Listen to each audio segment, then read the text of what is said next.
Duas demissões nos mais altos cargos do governo português nos últimos dias, Vítor Gaspar primeiro e Paulo Portas depois, o panorama político português atravessa atualmente uma das situações mais conturbadas desde que Pedro Passos Coelho assumiu o cargo de primeiro-ministro. Se por um lado, o ministro das Finanças apresentou demissão por considerar que não tinha credibilidade para continuar a exercer funções, por outro lado, o ministro dos Negócios Estrangeiros abandona a coligação PSD-CDS-PP por considerar que a escolha de Maria Luísa Albuquerque para a pasta das Finanças não é adequada. A opinião é essa que o primeiro-ministro não levou em conta, o que traduz na inoperância da relação entre as duas forças políticas. Foi com esta situação nacional que a Rádio Campanário saiu à rua para saber a opinião da população.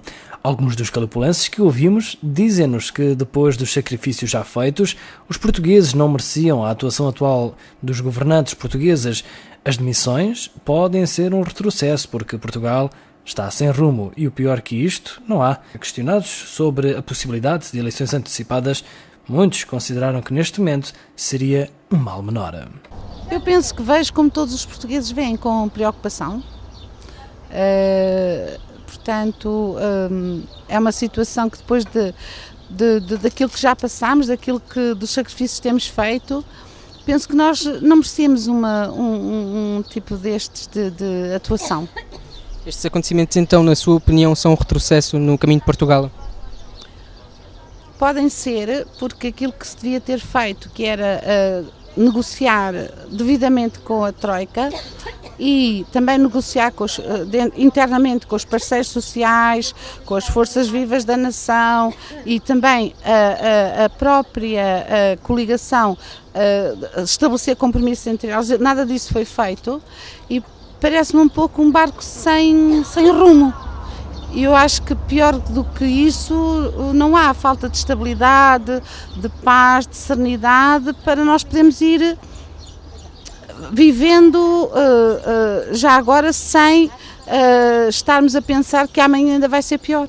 Eu, para falar a verdade, acho um bocado precipitado. Deviam dar um esclarecimento primeiro, porque isto só está a prejudicar o país ainda mais. Pensa então... No entanto, não sei se eles estarão a fazer bem ou estarão a fazer mal. Não? Pensa então que estas decisões também pecam por não haver mais informação para a população em geral?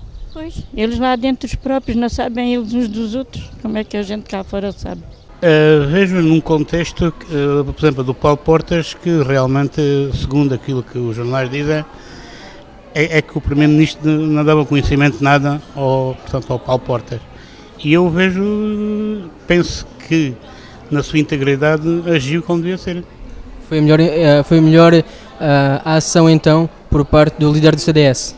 Sim, se há uma coligação e se há dois partidos e há dois dirigentes, acho que independentemente de tudo, um tem que dar conhecimento a outras coisas.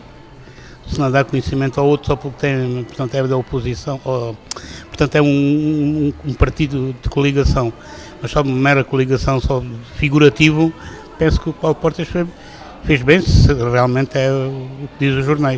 Já outros referem que se as razões para a admissão de Paulo Portas são aquelas que são dadas a conhecer no comunicado divulgado nos órgãos de comunicação social, então o líder centrista tomou a decisão mais acertada. Eleições antecipadas será o caminho a tomar, referiu, porque o PSD já não tem condições para continuar a governar.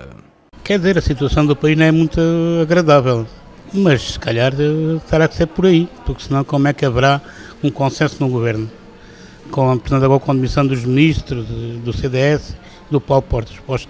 Penso que o PSD não tem condições para poder governar. Olha, eu acho que isso é um grande prejuízo também para o país. Mas naturalmente o melhor era capaz de serem, apesar de ser um prejuízo mais... É assim, eu acho que é quase que escolher o mal menor. É assim, é evidente que a estabilidade política é muito importante. Mas também é por demais evidente que este governo não estava nem entre eles a entender-se, nem a respeitar aquilo que o povo português depositou neles, que foi o voto que os portugueses depositaram nesta coligação, os que depositaram, a maioria, evidentemente, não foi para tomar estas medidas que são tão gravosas para toda a população. Apesar das opiniões reunidas, é importante referir que a maioria da população contactada rejeitou gravar declarações, ora porque não queriam complicações devido a opiniões, ora porque não estavam a par da situação política atual. 80% da população mostrou-se a favor de eleições antecipadas.